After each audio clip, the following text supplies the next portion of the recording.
ibu yang maju, berarti anak ibu mundur. Kita main berlawanan kata ya, oke? Dah. Kalau istilah dalam bahasa Indonesia kelas 4 yang sudah belajar kurikulum merdeka, lawan kata apa istilahnya? Antonim, bagus. Oke. Oke. Maju. Awas, roboh nanti barisannya. Mundur. Maju mundur. Oke, rapatkan barisan, luruskan kereta apinya. Siap. Yang bengkok-bengkok gak jadi kereta api. Jangan teman.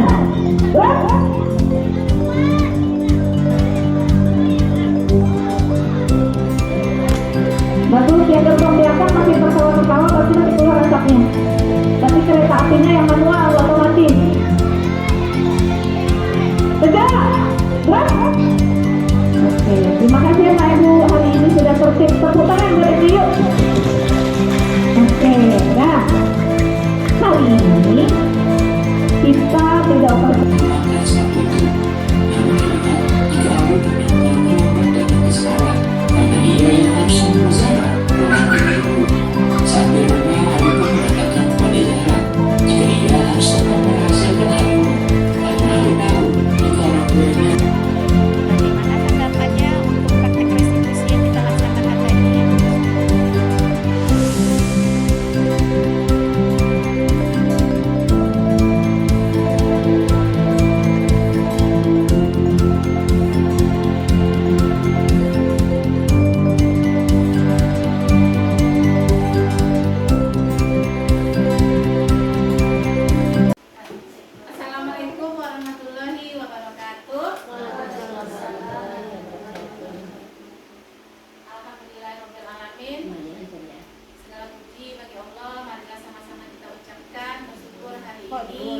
kita dapat kesempatan untuk melakukan tatap muka di komunitas belajar kita yang kedua sebenarnya. Kalau yang kemarin di pas liburan kita sudah mengadakan pelatihan, itu termasuk kepada komunitas belajar walaupun masih narasumber dari luar. Kemudian untuk kali ini izinkan kami selaku CGP sekaligus juga kepala sekolah di sini berbagi praktik baik yang juga sekaligus merupakan tugas dari modul 1.4 yang saat ini pendidikan bergerak yang kami jalani. Baik, ibu-ibu, di sini kami mendapatkan tugas untuk mengimbaskan apa yang sudah dipelajari pada modul 1.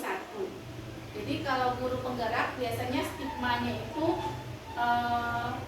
murid pembelajaran yang berhamba pada murid. Nah, itu juga dulu pernah kami pertanyakan kepada fasilitator. Maksudnya menghamba, apakah kita harus mengikuti semua keinginan anak seperti itu? Jadi ternyata jawabannya tidak. Jadi menghamba ini kalau yang kami tangkap itu memang hanya sekedar bahasa, kalau dalam bahasa Indonesia istilahnya ke yang dilebih-lebihkan itu apa namanya, hiperbola ya. Nah, seperti itu. Jadi menghamba kepada murid itu maksudnya sesuai dengan filosofi Ki Hajar Dewantara. Jadi tujuan pendidikan itu, mungkin kita langsung saja.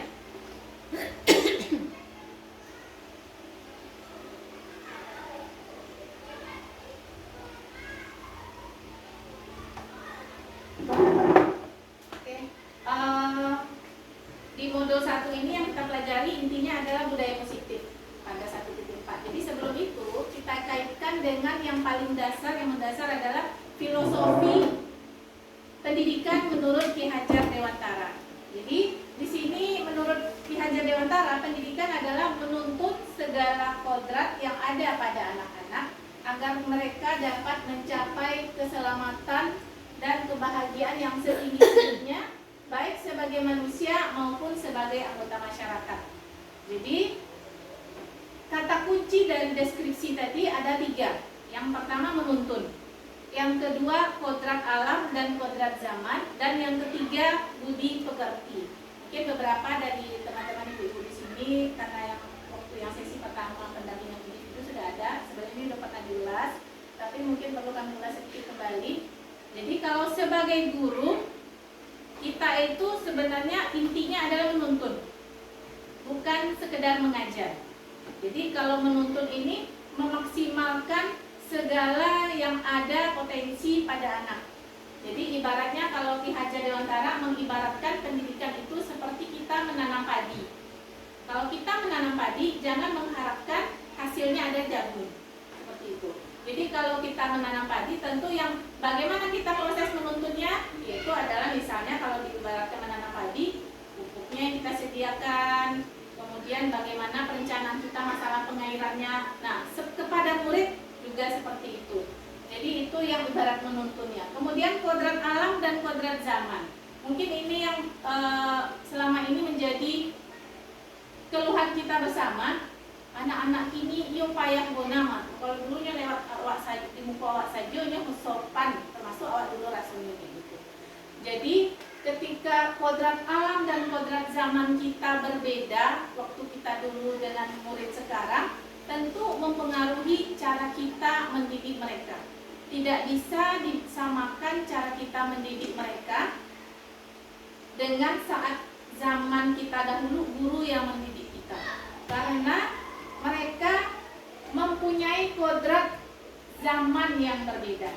Jadi zaman mereka sekarang ini penuh dengan digitalisasi, sementara zaman kita dulu tidak ada sama sekali. Komunikasi kita dulu terbatas, komunikasi anak-anak sekarang tidak terbatas. Tentu ada dampak positif dan dampak negatif. Untuk itu, guru juga perlu mempertimbangkan kodrat alam dan kodrat zaman. Kalau kodrat alam ini lebih kepada apa yang dibawa oleh anak itu semenjak lahir. Tentu setiap anak mempunyai karakter yang berbeda. Ada yang anaknya pendiam, ada yang periang, ada yang aktif. Nah, itu kodrat alam biasanya. Biasanya yang mempengaruhi itu juga orang tua, lingkungan setempat, terutama keluarganya. Kemudian yang dari filosofi Ki Hajar Dewantara yang tiga adalah budi pekerti. Jadi selain akademik, yang paling juga perlu diperhatikan untuk zaman sekarang itu adalah budi pekerti. Nah, ini kalau kita kaitkan dengan kurikulum Merdeka, itu adalah profil pelajar Pancasila. Kemudian dari pemahaman filosofi Ki Hajar Dewantara ini,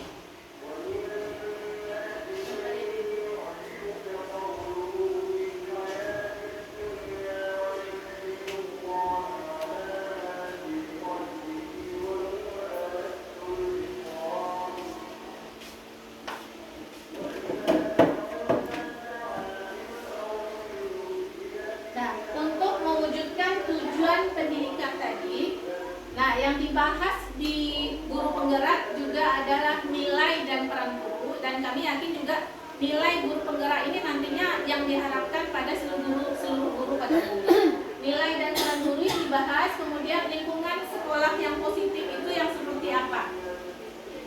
Untuk selanjutnya kita lihat nilai guru penggerak. Jadi ini nilai-nilai yang diharapkan dari guru pada zaman saat ini yang sesuai dengan kurikulum yang dicanangkan oleh pemerintah. Yang pertama yaitu berpihak pada murid. Berpihak pada muridnya itu terkait lagi dari kodrat alam dan kodrat zaman. Jadi kita sebagai guru harus menyiapkan pembelajaran yang berpihak pada murid. Jadi yang kita perhatikan adalah misalnya dalam satu kelas itu, mungkin ibu-ibu sudah punya pengetahuan sebelumnya, kategori murid itu minatnya ada yang auditori, ada yang kinestetik, ada yang visual. Jadi kita harus merancang pembelajaran yang sesuai dengan kebutuhan murid. Jadi bukan sesuai dengan kebutuhan guru. Saya maunya ngajar seperti ini. Tidak, tapi yang kita pikirkan adalah apa yang dibutuhkan murid, itu yang kita berikan. Kemudian mandiri. Mandiri di sini yang diharapkan adalah seluruh guru secara mandiri atau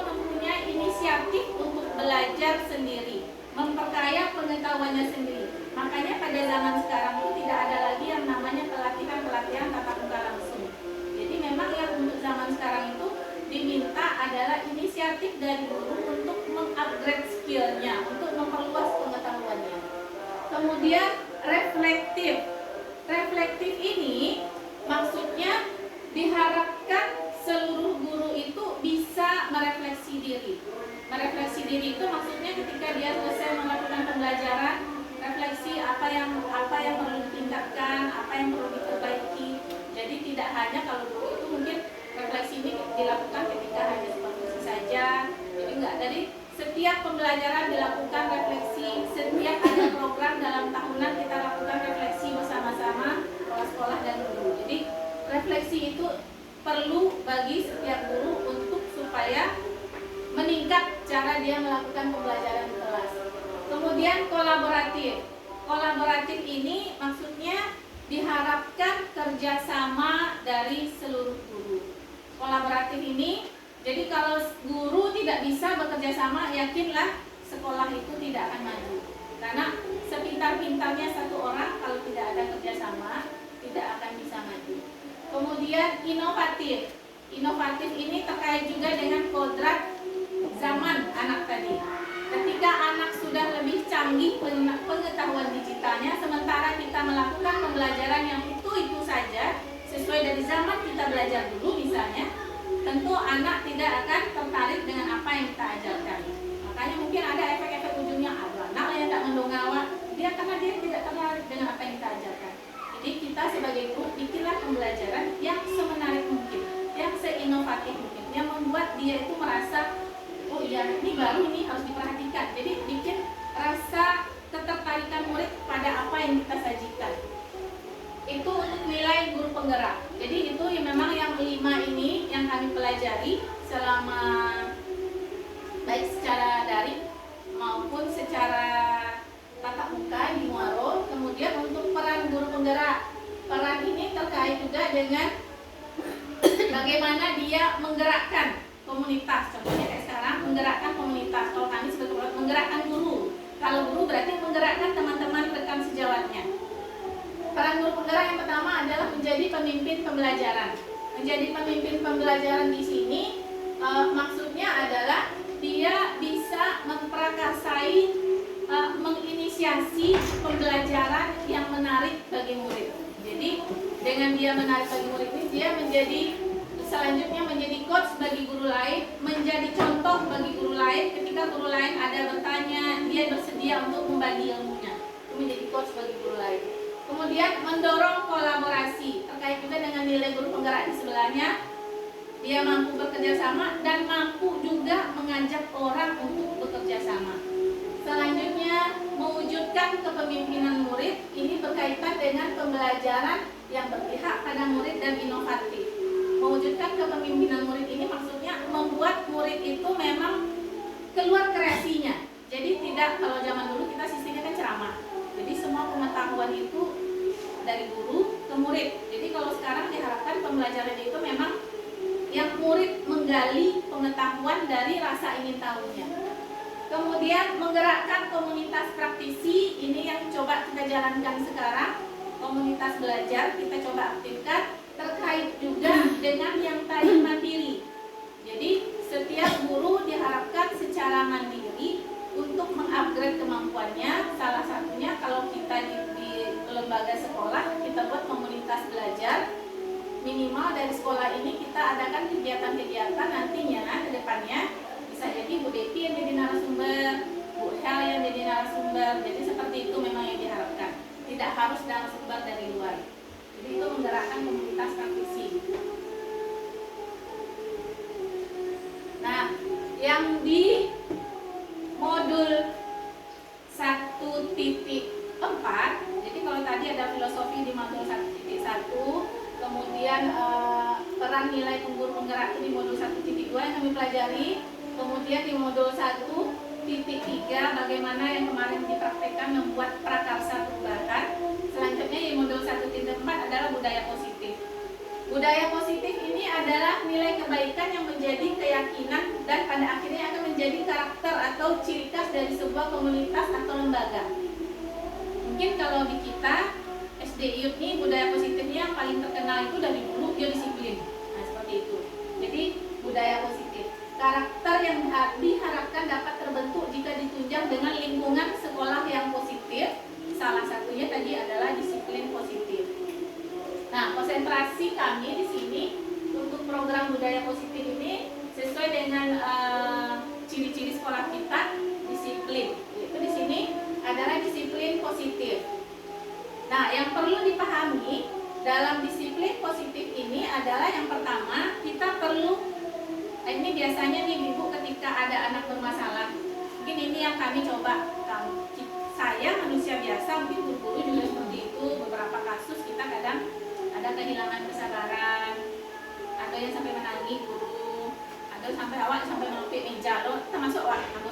Jadi itu yang berusaha kami pelajari sekarang disiplin positif ini.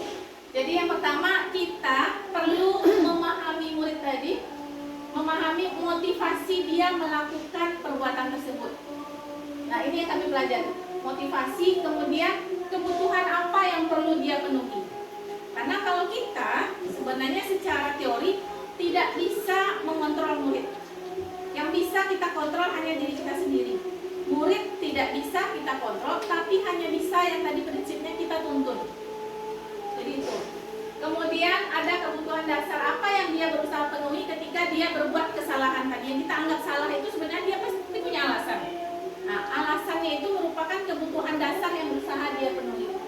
Kemudian nanti terkait disiplin positif ini juga yang perlu dibahas adalah tujuan disiplin positif itu sendiri. Selanjutnya ada namanya istilahnya posisi kontrol. Jadi selama ini kita kalau mendisiplinkan murid sebagai apa kita sebenarnya? Ada nanti teorinya di sini. Ini tadi yang pertama, ketika murid kita melakukan kesalahan, dia mempunyai salah satu dari 3 motivasi ini. Yang pertama, menghindari ketidaknyamanan atau hukuman. Ketika murid misalnya dia datang tepat waktu, yang pertama dia alasannya pasti tidak ingin dihukum. Nah, yang kedua, misalnya terkait dengan kedatangan murid tepat waktu lagi, mendapatkan imbalan atau penghargaan. Minimal penghargaan dari orang lain adalah pujian. Misalnya anak ibu datang tepat waktu. 2 yang di atas merupakan motivasi eksternal. Dia mengharapkan respon dari luar. Yang ketiga, menjadi orang yang mereka inginkan dan mereka menghargai diri sendiri dengan nilai-nilai yang mereka percayai. Nah, di dalam kurikulum Merdeka, pembelajaran bagi guru penggerak yang diharapkan motivasi disiplin positif adalah motivasi yang 3. Kenapa? Karena untuk yang 1 dan 2 itu biasanya bertahan sebentar. Jadi ketika anak-anak, boy ada Bu Era, barunya masuk kelas. Ada Bu Silvi, barunya masuk kelas. Karena motivasi dia melakukan sesuatu itu hanya berdasarkan nomor 1 dan 2 saja. Jadi ketika untuk nomor 3 mungkin beberapa orang saja, contohnya memang murid yang memang pada dasarnya dia ingin belajar, ingin datang ke sekolah, tapi itu mungkin bisa kita hitung untuk anak SD. Kemudian itu motivasi perilaku yang perlu kita pahami ketika murid melakukan tindakan atau perbuatan yang mungkin perlu kita selesaikan. Yang kedua,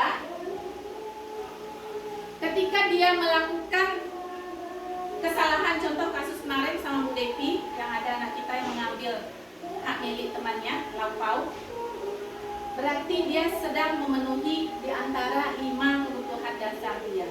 Kita juga pasti mempunyai 5 kebutuhan dasar ini sebagai manusia. Yang pertama, kebutuhan bertahan hidup. Yang ini berkaitan dengan makan tadi.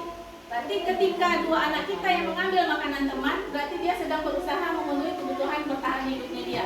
Mungkin dia sedang lapar, makanya dia ambil makanan teman. Itu yang pertama. Yang kedua, kasih sayang dan rasa diterima. Ada anak-anak yang mencari perhatian, misalnya di rumah dia sering dimarahin oleh orang tuanya. Ketika di sekolah, dia mencari-cari perhatian awak supaya disayang. Kadang-kadang ada anak yang di sini sengaja dia supaya akalah sana hatinya, apalagi anak ibu sana itu boda. Nah, berarti itu dia sedang mencari rasa perhatian supaya disayang, diperhatikan. Jadi itu secara teori psikologi ibu. Kemudian untuk penguasaan, pengakuan atas kemampuan, mungkin perlu kita nggak apa-apa kita sebut saja anak karena nggak ada anaknya di sini ya. Contohnya ada yang kayak begini misalnya, ada yang ditakuti. Nah, jadi ada anak yang merasa superior, pengen melihatkan kalau daripada temannya, itu juga kebutuhan dasar itu Ibu. Jadi itu merupakan kebutuhan dasar untuk penguasaan, pengakuan atas kemampuan yang dia miliki. Ada juga kebutuhan dasar atas kebebasan. Nah, kebebasan ini biasanya kita kaitkan dengan pembelajaran yang berpihak pada murid tadi. Ya, dapat tuju menggambar rumah, waktu sojonya nak menggambar rumah. Ada yang kayak gitu. Jadi zaman sekarang intinya itu nggak boleh lagi murid-murid itu yang dipaksa sesuai dengan keinginan kita pembelajarannya. Yang penting bagaimana tujuan pembelajarannya tercapai. Misalnya ketika prakarya misalnya, Bu Devi kayaknya udah pernah itu yang anak disuruh misalnya membuat celengan. Mungkin bisa nggak harus dari kertas, harus dari kaleng ini, jadi dikasih kebebasan. Atau misalnya pas ketika tugas yang lain misalnya membuat cerita itu muridnya hobi menulis, dia menulis saja. Atau muridnya hobi membuat video menceritakan, yang penting tujuan pembelajarannya sampai. Jadi itu yang maksudnya kebebasan atas pilihan. Ada yang murid hobinya misalnya ketika belajar, dia maunya misalnya pembelajaran matematika disuruh untuk mendengarkan saja, padahal dia maunya langsung memakai alat. Contoh biasanya itu di kelas 1 ya. Nah, jadi seperti itu. Jadi dia mempunyai kebutuhan dasar untuk memilih. Kemudian kesenangan, kebutuhan untuk merasa senang. Ini biasanya teman-teman murid-murid kita itu yang iseng.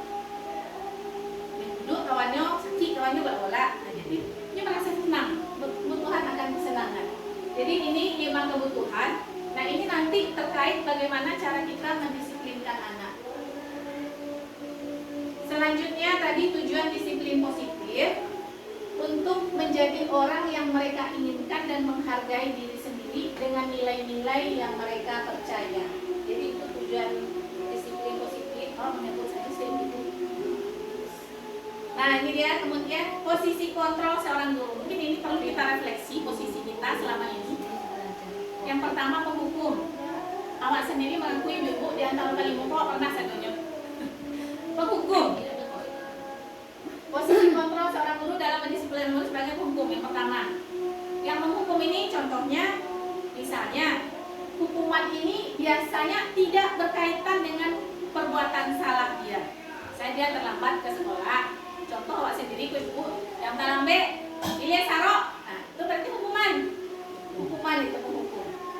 Kemudian pembuat orang merasa bersalah, ini juga pernah dipraktikkan oleh saya sendiri. Mungkin ibu juga pernah.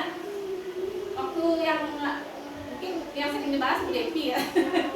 Masuk ke kelas 4 waktu itu. Jadi yang saya posisi ini yang saya buat membuat orang merasa bersalah. Yang dibahas apa? Nah, ibu kalian cari orang tua kalian, lah payah mencari piti, kalian mau tahu tak? Di situ dan nak beraja. Posisi 2 yang kita ambil, membuat orang merasa bersalah. Bahkan ada si Fadil waktu itu yang sampai nangis, baru sadar waktu itu membuat orang merasa bersalah ini. Efeknya adalah efek psikologi pada anak. Ujung-ujung dia tidak akan merasa percaya diri itu. Kemudian sebagai teman, nah mungkin nih kalau teman, mungkin guru baru. Nah, guru baru itu misalnya elok-elok saja lah belajar gitu. Nggak ibu jadi ibu. Kayak gitu. Biasanya yang sebagai teman. Tuh, jadi memposisikan dirinya tidak sebagai guru, tapi bagaimana dia masuk ke dunia anak sebagai teman. Pak Po, murid kesonang dinyo, menurut kenyo, ibu nya sebenarnya jadi teman. Ini lo bangun. Selanjutnya sebagai pemantau. Pemantau ini biasanya mengaitkan dengan peraturan sekolah. Yang agak wah anak jam berapa hari ini, jam berapa masuk, tanya anak. Jadi dia mengacu pada peraturan yang sudah ada. Itu pemantau. Kemudian manajer. Nah, ini yang diharapkan manajer ini. Kalau untuk manajer, dia lebih dari pemantau.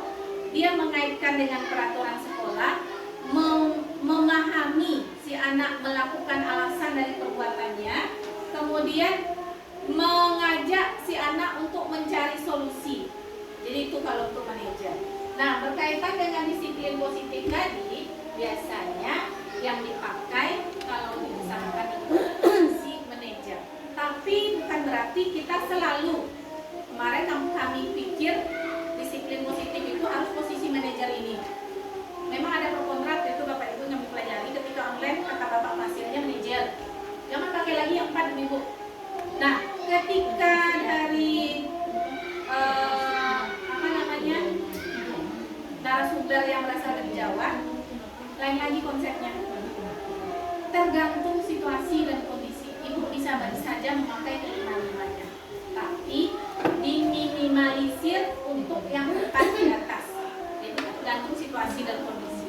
Contoh misalnya, ketika anak itu tidak mau untuk diajak restitusi, ya ada nanti istilah restitusi loh Ibu. Tidak mau diajak bicaranya, ada anak tanya diam sajanya. Abak pun mengajaknya berkomunikasi. Jadi itu. Lanjut. Itu posisi kontrol. Nah, ini berkaitan lagi sebelum kita mendisiplinkan anak, kita perlu menanamkan kesepakatan kelas, keyakinan kelas. Awak yakin bagi yang muda ibu-ibu yang kurikulum merdeka, Bu Devi mungkin ala, Bu Liza mungkin ada membuat kesepakatan kelas di kelas 1 mungkin ada. Nah, coba kita pahami dulu mungkin di sini. Kesepakatan kelas itu berbeda dengan keyakinan kelas. Nah, kalau kesepakatan kelas adalah peraturan yang kita sepakati bersama. Itu kesepakatan kelas. Biasanya kalau kesepakatan kelas itu ada yang bernada negatif. Contoh, dilarang membuang sampah. Tapi kalau disepakati sama siswa berarti itu kesepakatan kelas. Nah, keyakinan kelas, apa bedanya? Kalau keyakinan kelas itu dia bernada positif, kita rubah. Jadi kalau bisa yang peraturan tadi kita rubah jadi keyakinan. Misalnya keyakinan itu dari yang dilarang membuang sampah, misalnya siswa mencintai untuk membuang sampah ke tempat sampah. Jadi bahasanya jangan ada mindset di anak itu yang negatif, dilarang.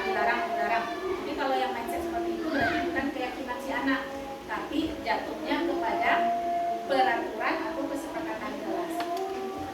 Jadi itu mungkin Bu Devi selama ini apakah sudah sesuai? Itu mungkin itu yang perlu kita dudukkan kembali. Jadi kalau ada di Selangor di kelas, buat kesepakatan keyakinan kelas.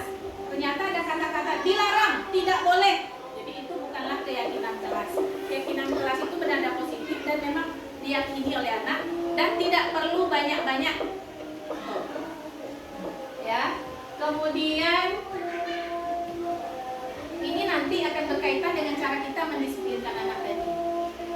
Nah, cara mendisiplinkan anak dari tadi yang 5 posisi kontrol, yang posisi manajer kita bisa memakai untuk restitusi. Apa itu restitusi?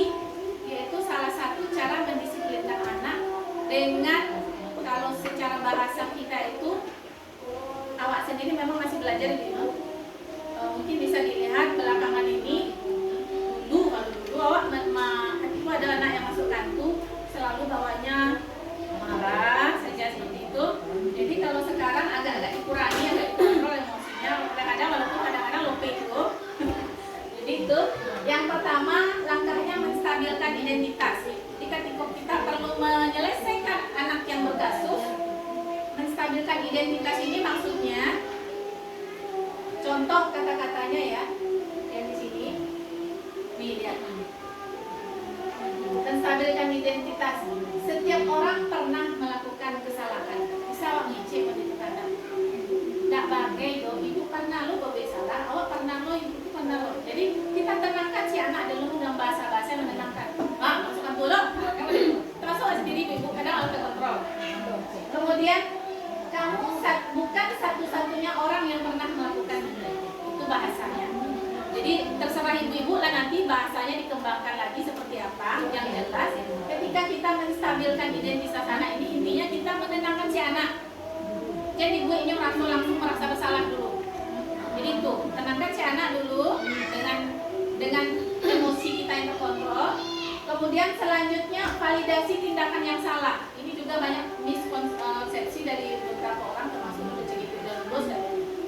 Validasi tindakan yang salah ini artinya apakah tindakan yang salah anak itu dibenarkan? Bukan. Tapi ketika kita menanyakan, cobalah cari tahu kenapa awak melakukan itu, berarti kita sedang melakukan validasi tindakan yang salah berkaitan dengan kebutuhan dasar yang ingin dipenuhi oleh anak tadi. Itu yang perlu kita pahami. Karena setiap manusia itu termasuk kita sendiri, jangankan anak.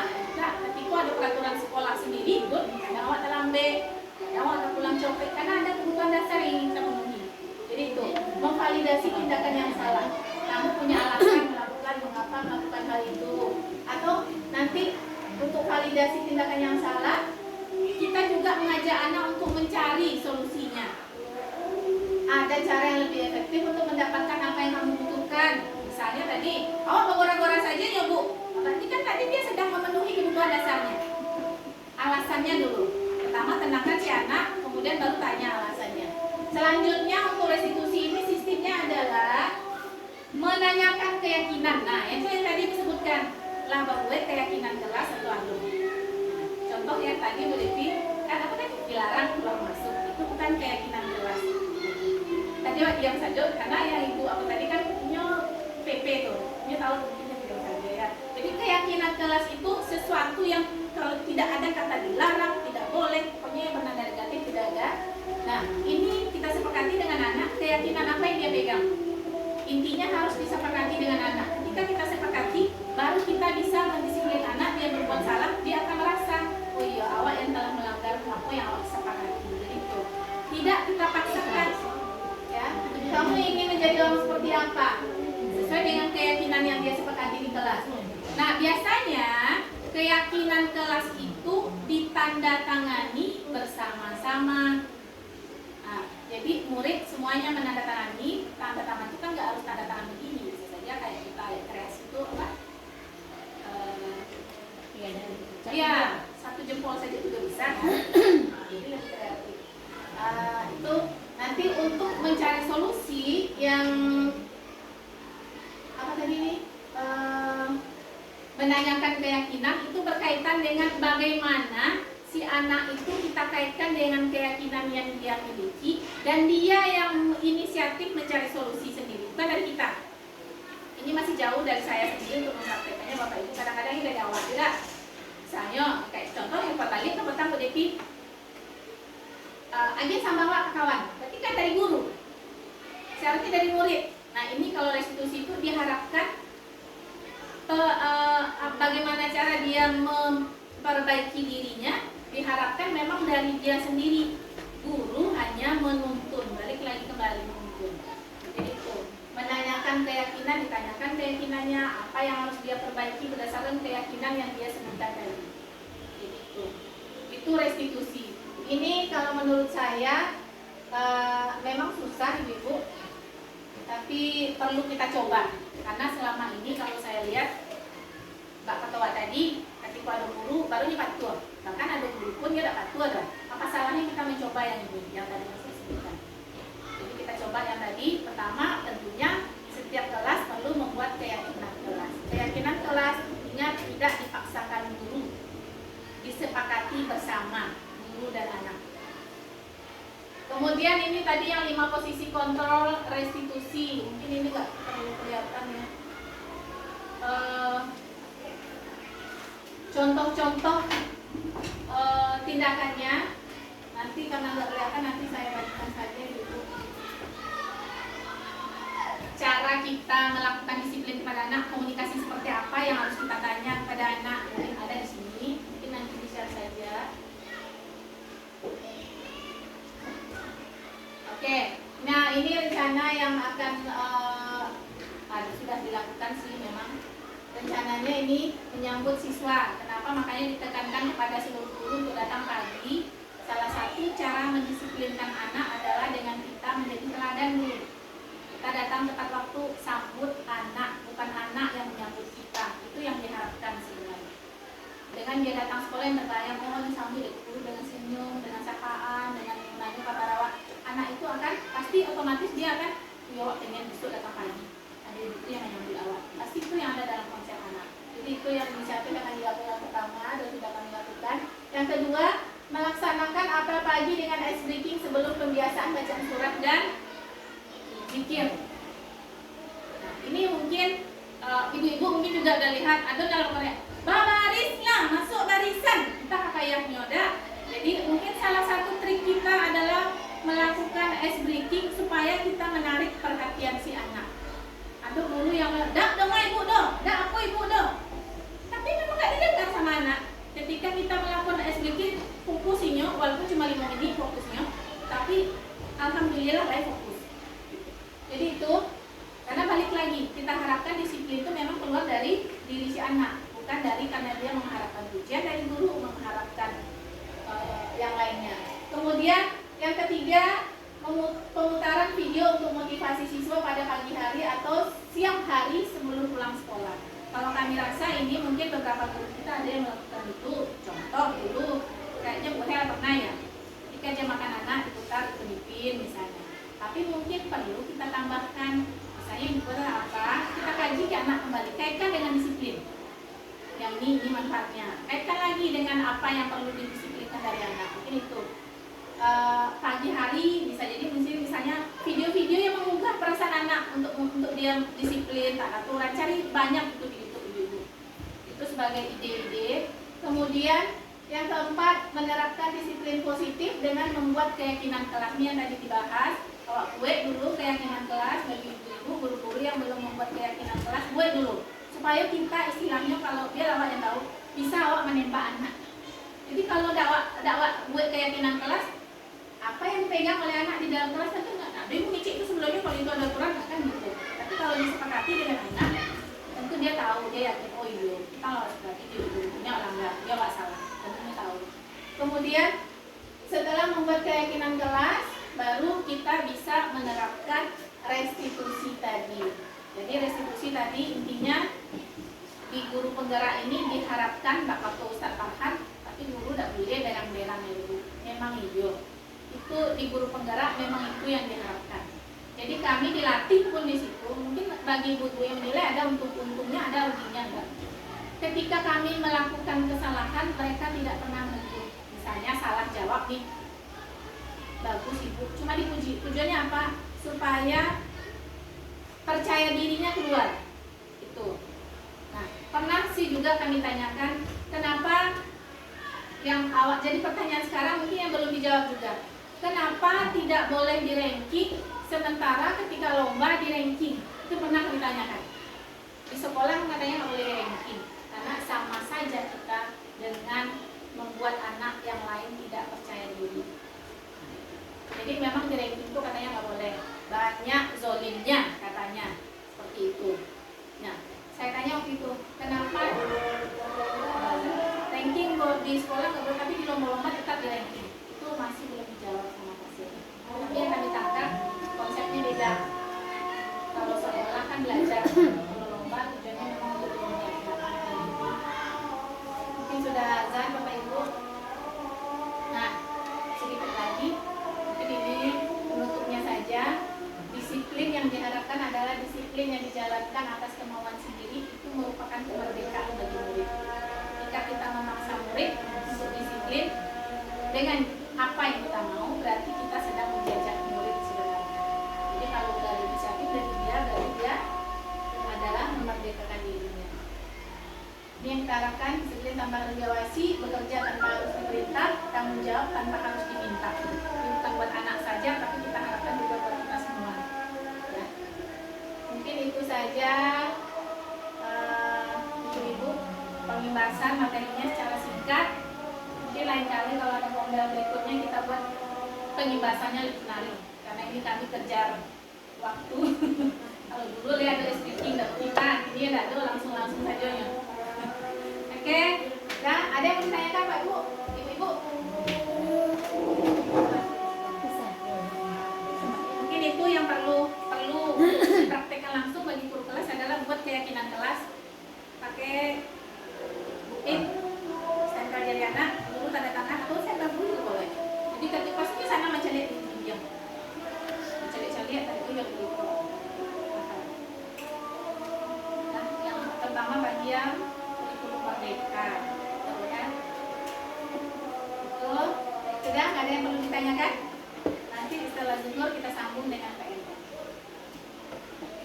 Ya.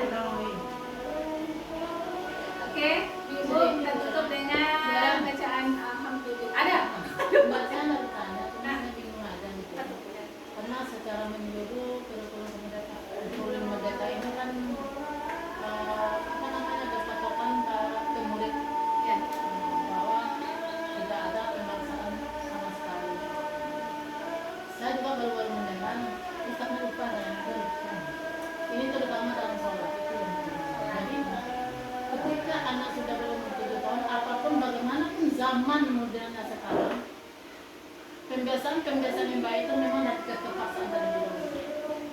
Kalau enggak mereka tidak akan terbiasa. Tapi itu ternyata memang iya dari sekarang, karena kita membiarkan anak mencari jati diri dia sendiri, memang kenyataannya anak memang dalam fokus-fokusnya. Itu yang balik lagi, yang mungkin itu balik lagi benar. Udah awak berpikir mungkin seperti itu. Bagi awak, pemaksaan dalam tanda kutip itu memang perlu. Pemaksanya, tapi buat yang semenarik mungkin bagi anak. Nah itu mungkin yang perlu kita benahi. Bakpo supaya awak bisa memusuh anak tanpa harus marah-marah. Itu PR awak. Maksa anak tanpa marah-marah. nah, ya, saya juga pernah melakukan itu kan video-video kalau nyanyi-nyanyi. Kalau dulu kan sering nyanyi-nyanyi lah gitu untuk membatikkan kedisiplinan anak tadi supaya mereka fokus. Tapi hanya beberapa menit tetap seperti itu terus. Jadi saya malah juga mau tetap karena mereka tetap seperti itu gitu. Jadi kalau rasanya kalau ada waktunya kita, kalau menurut saya ada waktunya kita kelas, memang harus kita disiplin anak, ada waktunya tidak. Tadi yang mungkin itu yang harus dimaksud. dibebaskan mereka semua gitu. Mungkin itu yang dimaksud instruktur tadi Bu yang dari Jawa itu, posisi kontrol tidak harus yang manajer. Bisa kita sesekali pakai pengukur, bisa sesekali, tapi dominankan yang manajer. Bisa sesekali pemantau, bisa sesekali pembuat alasan bersalah, tapi usahakan itu minim. Perbanyak yang di manajer. Maksudnya perbanyak keceriaan anak, sesekali boleh marah. Mungkin itu maksudnya Bu. Itu awak secara teori dulu baru masih berusaha mempraktekkan. Karena ini termasuk tugas penjelasan. Yang jelas sekarang anak kita kalau dibiarkan, tidak boleh kata-kata kotor. Kalau tidak ada kedisiplinan dari kita, mereka tetap ikut kerja. Kata-kata kotor makanya perlu dibentuk tadi keyakinan kelas dulu Bu. Benar, kita nanti buat kesinangan untuk keyakinan Coba kelas. kita buat tempel supaya Iya, pendek kali. Itu yang perlu.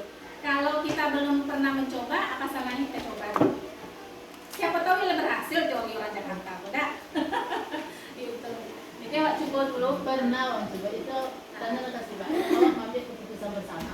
Iya. Keputusan bersama 5 menit setelah apa, tidak boleh masuk. Iya. Tapi karena kenyataannya modal si hakim dia senang di luar. Lah dikunci karena besoknya terkunci ke boleh. Lah dikunci akhirnya pintunya rusak. Mungkin Itu ada kesepakatan kan? yang awak analisis Bu cari kesepakatan kelas yang menghindari sifatnya hukuman. Yang menghindari, kan tak bayang lawan nanti tuh. Misalnya kesepakatan kelas, siapa yang dapat PR usir keluar. Tapi pasti ketika, nah itu balik lagi. Dulu itu harus sering merefleksi. Benar nggak kesepakatan kelas? Apa perlu nggak direvisi? Ternyata misalnya kayak Bu Devi, anaknya 7 orang nggak ber-PR atau lalang-lalang keluar.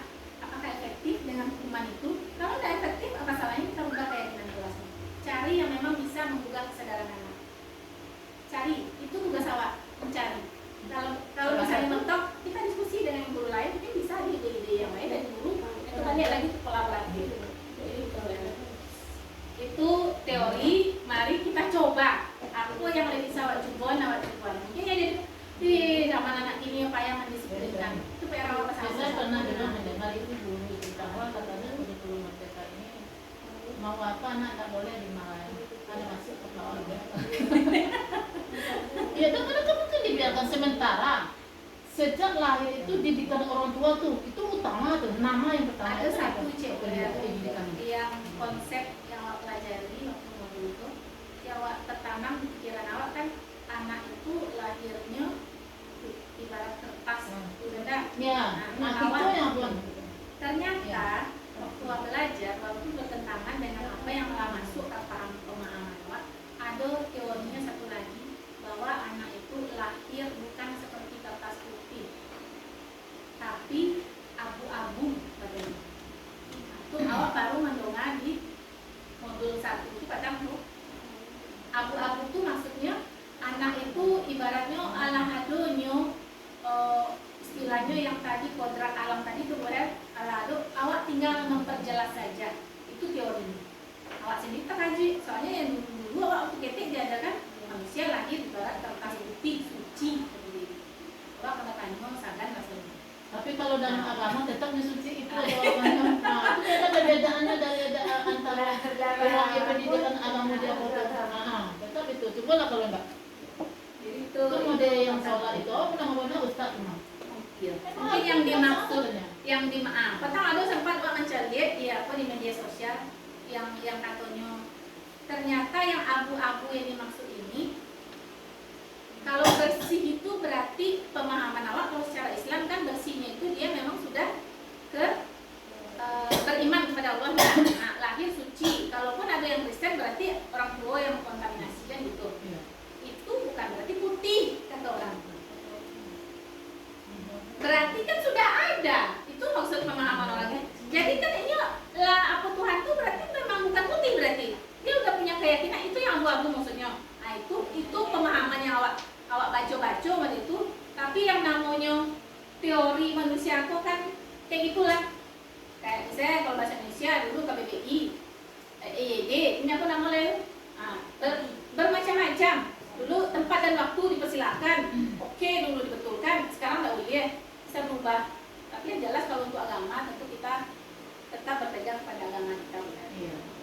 Ini tidak ada kata suci, suci itu tuh ada ayat itu. Iya. Nah, itu suci. Ya kan pernah lo ada bukan suci kata dan putih ya, bukan kata putih. Ah, ya. Suci. Suci. Tapi memang dulu kan Bersih. kalau ustaz-ustaz ceramah tuh nggak, anak itu ibarat kertas putih, kan itu dulu. Ah, awak kenal awak sendiri dan dikan zaman dulu, jadi itu yang konsep awak undangan yang abu-abu. Oh, nak haji, apa sih? Kamu jawab kalau anak SD itu ibaratnya kertas putih. Orang memakai kertas hitam sih, kadang lebih putih. Tapi tes tapi gitu. Jadi itu mungkin apa salahnya kita coba ibu, jadi dari yang teori-teori ini, mungkin kalau salah moko disiplin payah memang kalau untuk motivasi internal itu susah kita yang punya anak, apalagi yang SD ya, ayah mengajak untuk bicara langsung saja ya tidak fokus, tapi maka awak sama-sama juga bagi guru kelas, guru makan pun bisa, guru pun bisa membuat keyakinan kelas tanpa harus kalau harus menempel dia, kalau boleh dia boleh nempel dia, tapi rasa awak kalau nempel dengan kesepakatan kelas guru kelas boleh juga ya. Mungkin itu ada lagi ibu bisa dulu kalau terang-terang ibu ya di situ. Ini kan awak kebanyakan SPJ dari pencerahan juga dari situ. Pecaronyo anak kepatut itu. Ada lagi? Bu Dewi ada yang mau ditanyakan? Atau Bu Dewi mau berbagi praktik boleh? Ajarkanlah SPJ kan SD. Iya. Itu saja ibu. Ada lagi? Lagi zaman kini nak canggih. Aku nampak ya